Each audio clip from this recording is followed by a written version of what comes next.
హనుమాన్ చాలీసా చేశారు తులసీదాస్ గారు. కళ్ళు మూసుకుని హనుమని తెలుసుకుని హనుమాన్ చాలీసా చేస్తుంటే భటులు వచ్చి కొరడాలు పట్టుకుని కొట్టడానికి పైకెత్తుతున్నారు.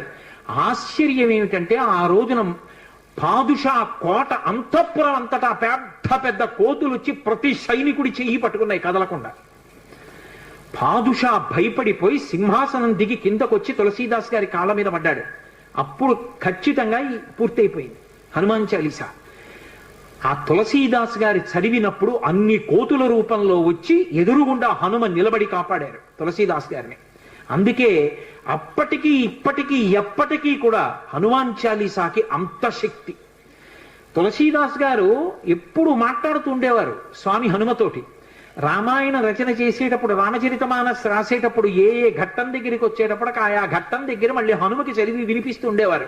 హనుమ అంతా చదివి సరేనంటుండేవారు. అబ్బో ఎన్ని